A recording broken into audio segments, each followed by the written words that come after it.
Now, so how are you gentlemen tonight? Fantastic.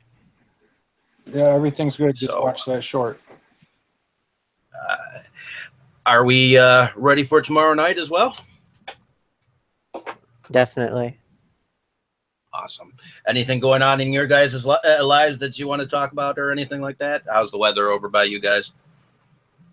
Well, in Charlotte, it is however many days or weeks. It has been swelteringly hot, and then it in the afternoons and evenings it rains, and then it makes the next day soggy and humid, and the cycle repeats itself. What about you, Tito? Oh, the weather's good. It's about 85. Gets up to about 90.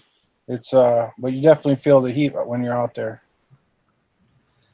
I went to a car show earlier today with my fiance, so it was pretty nice weather for an Elvis show. What kind of cars? Um, basically any range from like 1940s to like 1980s or whatnot. Any kind of car can show up to the Hardys that is in Milwaukee here. So my fiance actually has a 1972 Grand Prix that was passed down from her mother. And her mother was actually the one that restored the car. So, Oh, she actually did the work on it? yeah, her mother did. And then when DeLorean died, DeLorean had a contest done for Johnny Lightning. And for the Johnny Lightning little Matchbox cars.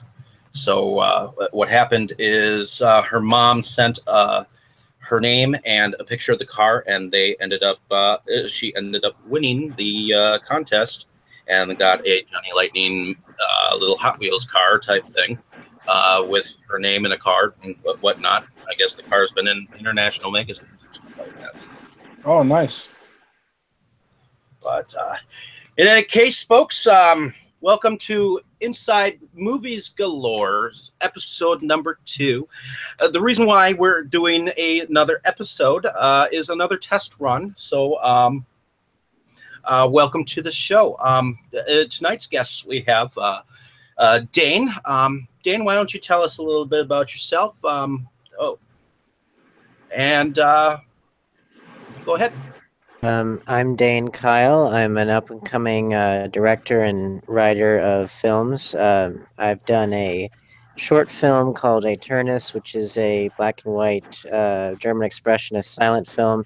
I've got a black and white film noir coming out this year called The Big Blind, and I'm transitioning now into writing my first feature, which I want to shoot preferably at least by next year, just to get that rolling. Awesome. Tito, why don't you tell us a bit about yourself? I'm basically just a fan of movies. I watch them. I like all different types of movies. And I'm glad we got a spot here we can discuss things. Oh yeah, most definitely, and we'll definitely talk about more films down the way. But tonight's film is actually done, directed by a one Ian Messenger. He's with Catch Me Kill Me Productions. He just recently did a film that you can find on Amazon Prime called Fireside Tales, which is kind of like an anthology type of film. Dealing with some monster-suited creatures and whatnot. So, this is actually a 2017 short film that he did in response to the game that came out and the film of Friday the 13th that was canceled. So, Dan, why don't you tell us a little bit about what you thought about the film? Sorry, you're kind of breaking up. You're asking me. Oh, go ahead. Tell us a little bit about what you thought about the film. Let's see. I've seen up to part 8 of Friday the 13th, the film series. the drill down. And for this, I like the degraded VHS tape look of it, which I'm sure would be nostalgic for anybody who watched, a slasher film in the 80s or something like that on a degraded VHS tape. As far as the film itself, besides the stylistic aspects of it, um, I thought it was too short to really have a lasting impact, and it just kind of tells you how, little substance there really was to Friday the 13th when you kind of condense it down to only 8 minutes and 39 seconds, because it hits a lot of the major goalposts of a typical Friday the 13th film in, a fraction of the time. But then it's like, well, okay, what are you left with? You don't have that great of kills. You don't have all that great production value, which is not to say that the original series had a lot of that anyway, comparatively speaking. But it was, to me, it was too short to really leave that lasting of an impact beyond the degraded VHS look of it. Okay. Well, I actually have some information about the film that I'd like to share with the group, so that you can take this in, whatnot, whether it actually influences your opinion or whatnot, or the opinion of Tito. Um, First of all, Elias was actually played by the director, Elias Borges, until he pulls off the mask. That is actually an actor called Don Carlos. And also, this film has technically everything to do with the original franchise, but this is a fan film. So it's a film made for fans by a fan. So that bearing in mind, there was a door stunt where evidently Jason had actually come into the door. That was actually not planned. The crash of the door, that was actually done by the force of impact. This was filmed in one day, so over a course of 8 hours. This was also the first time Elias Borges has appeared on film in general. And this, like I said, this film was made in response to the new video game and the cancellation of the new movie. Plus, there will be a direct sequel to this film called Friday the 13th Legacy, and it's shown at and available at Mad Monster Convention in Phoenix.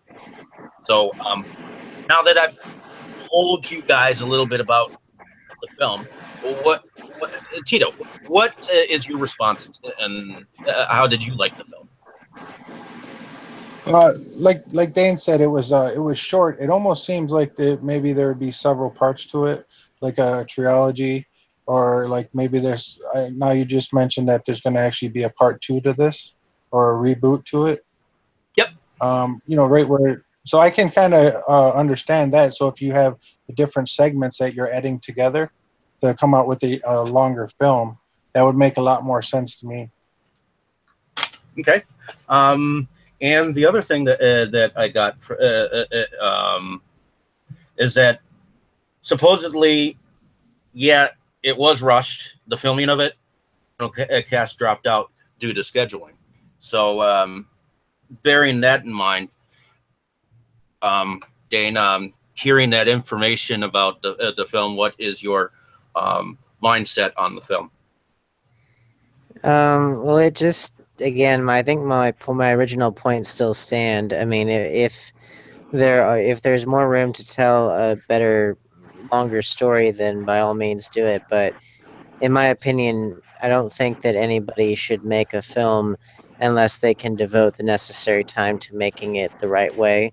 Fan film or no fan film, that's just my opinion. It was rushed in a day, then that kind of feels like it, and it just, to me, it's like you need to put in more time, more care, and more thought to making it a satisfactory experience beyond just because at best this felt a bit like a clip show of some. It almost felt like Turkish Friday the 13th in a way. If you know about Turkish ripoffs of famous things, in a Yeah. way, it kind of felt like Turkish Friday the 13th, except like a best of montage of Turkish Friday the 13th.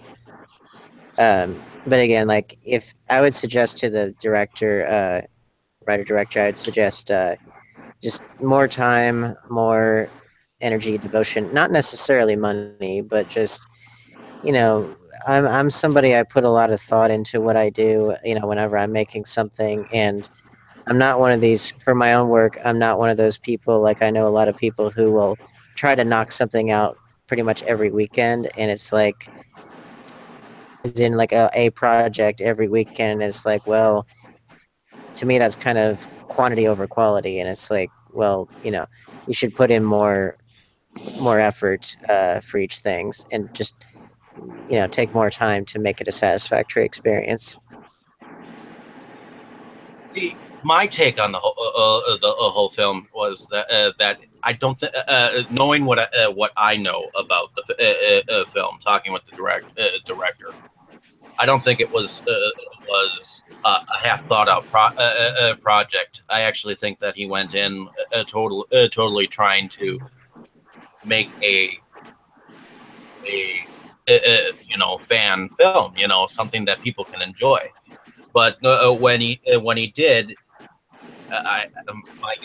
my assumption is that he ran into what many directors find nowadays, where the actors and actresses just can't find time to schedule in, appearances. And I've heard a lot about the ways that they all feel like they are entitled. You know what I mean? So because a lot of actors and actresses tend to do a lot of these independent films for free. I think that is what led to the the overall production of this Friday the 13th fan film. No, Yeah, I I mean, can You know see what I where. mean? I understand that, because when I did The Big Blind, which was my latest short film, we shot it over maybe a couple days, so it wasn't very long, but um, I think it comes down to, well, a lot of pre-planning, a lot of forethought, as well as, and I may have just been lucky, but where I am in Charlotte, we have a really good community of people that are very generous with their time and with their talent. Not in terms of in front of the camera and behind the camera. And so, if you surround yourself with the right people, you can find people that are really loyal and will stick it out amidst adversity. So, again, I don't know what it's like in his region because it may not be that way. I don't know. But the fact that it's possible, and it's not a money thing. It's just it does require a little finessing for being able to get the right people together at the right time. But I know it can be done. Um, which again is not to it's not meant as a put down. It's just more of a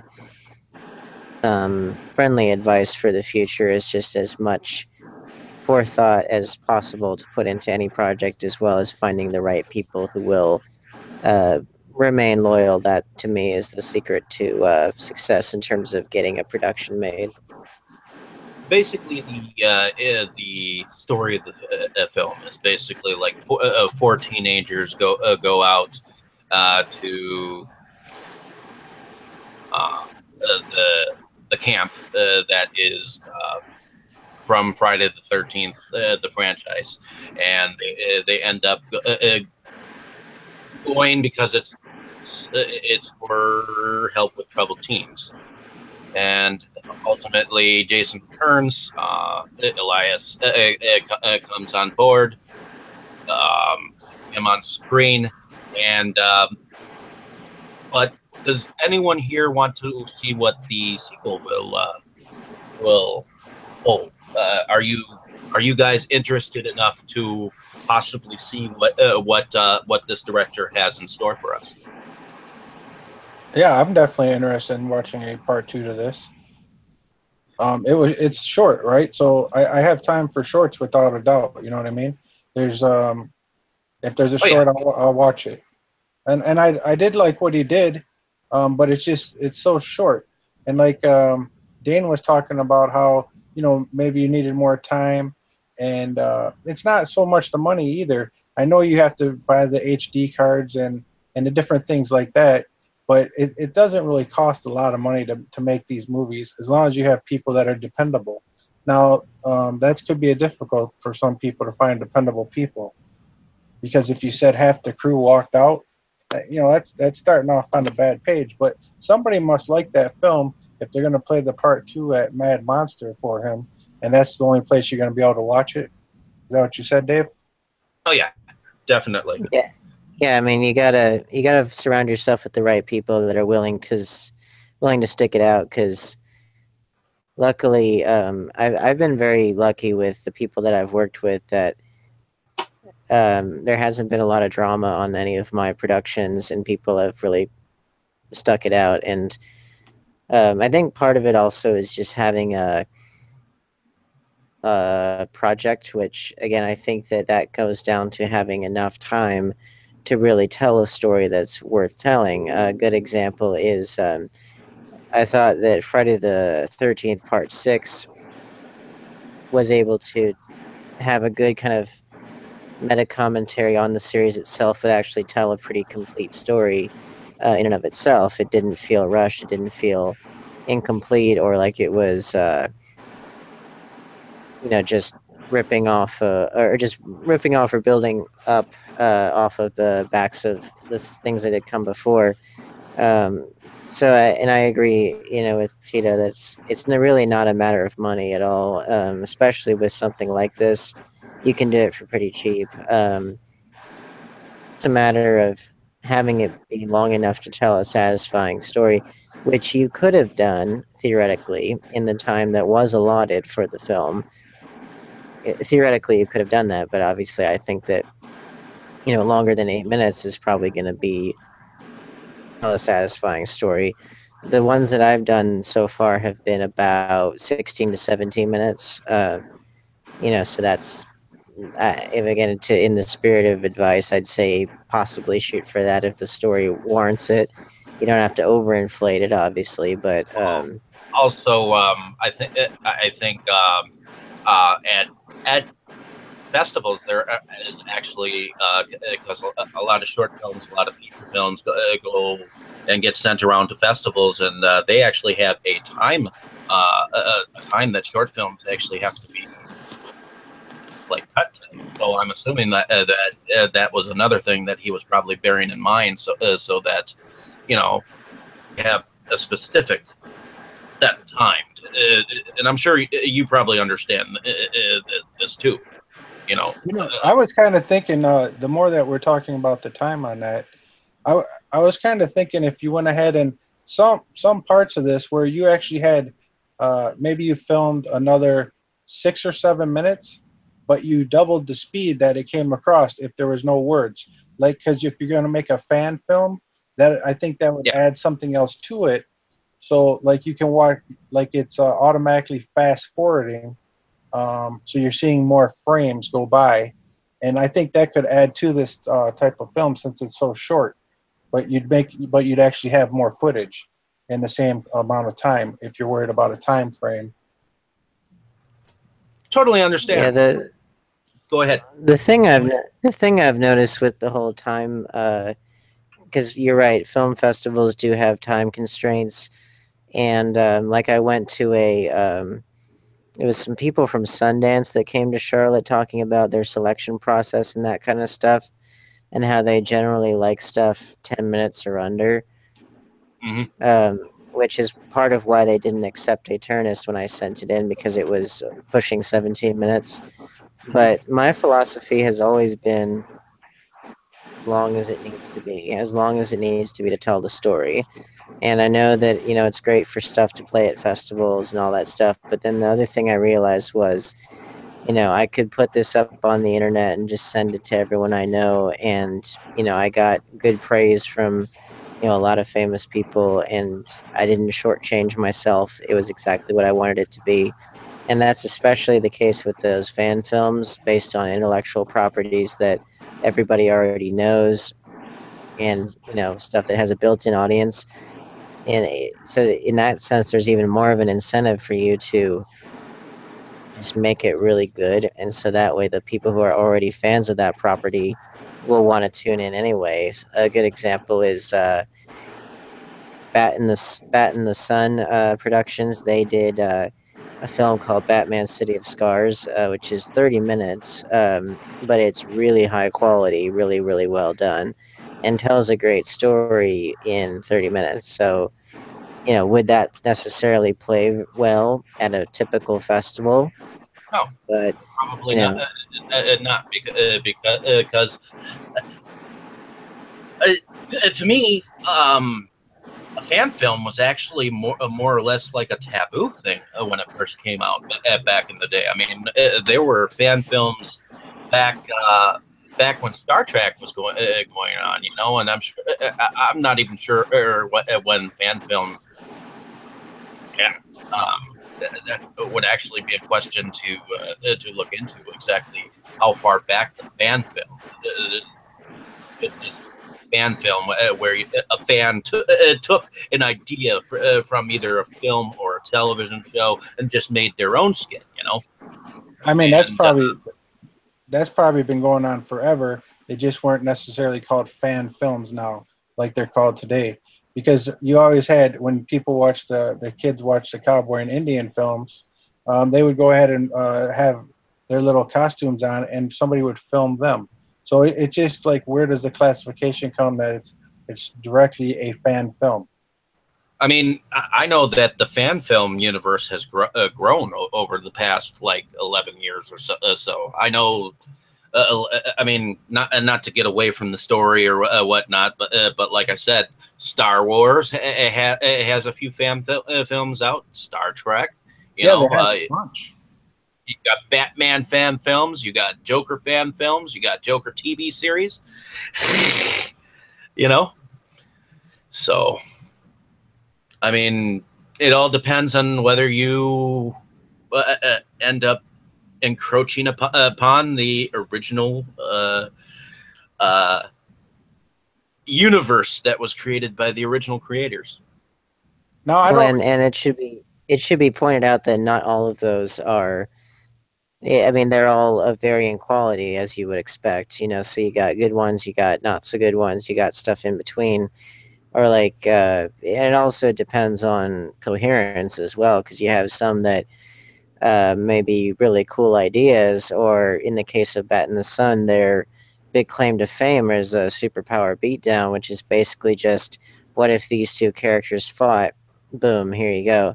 The scenario leading up to the fight is usually summed up in some dialogue, and you're like, well, okay, like a great one is Batman versus Darth Vader, which is a great fight, but then you're like, okay, so Batman is in the Batwing in space a long time ago in a galaxy far, far away. How does that make any sense?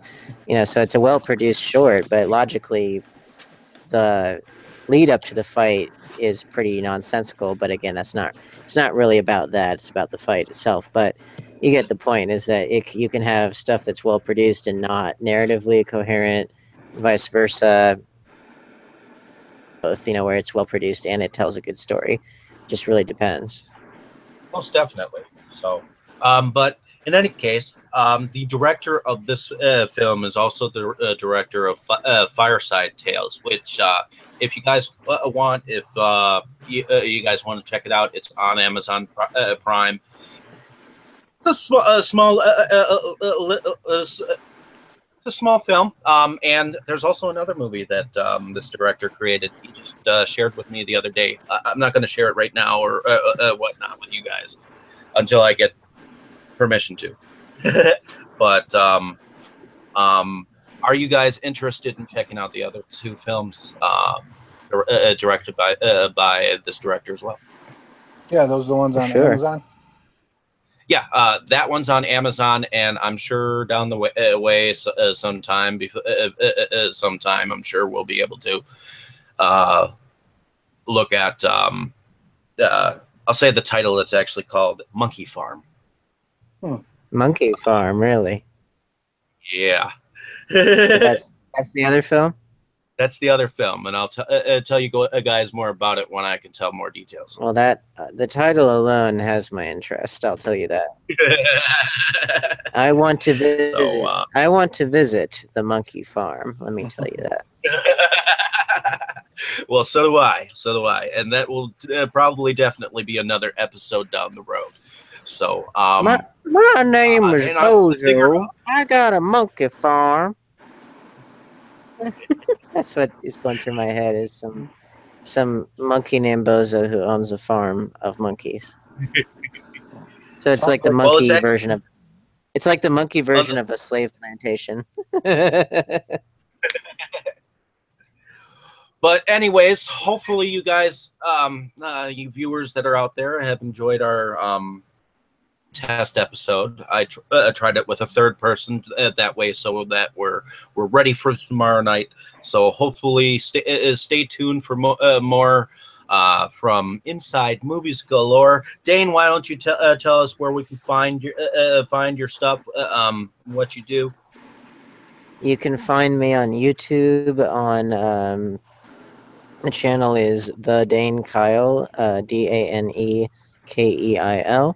You can find me there. You can find me on Twitter, Facebook. Yeah, stay tuned for The Big Blind, which will be coming out this year. I'll put it on my YouTube channel eventually. I'll not right away because I want to see if I can have any better luck with the film festival circuit. Which again, not having too high a hopes because of the whole length thing that we've been talking about. But at any rate, people will be able to see it. Awesome. Tito, I understand that you've been on YouTube before. I know you've said this before, but my voice was kind of garbled yesterday. So I'm having you explain yourself away again. Yeah, pretty much. I just hang out where they have the hottest Latino strippers. And, if they got some drink specials, I'm down with that. I call bullshit. That's pretty much where you can find me these days. If no monkey farms are involved, I'm not interested. Oh, I'm gonna Google that and put that on my map. Well, any case, I'm David Streggy. Some people call me Wolfman. I run Movies Galore Milwaukee. You can find me on Facebook. You can find me on Twitter. You can find me on Instagram. Hopefully you enjoyed the show this time. Hopefully I didn't do a lot of ums, ers, this time. So hopefully you guys enjoyed. Yeah. Shh. Anyways, catch you guys later.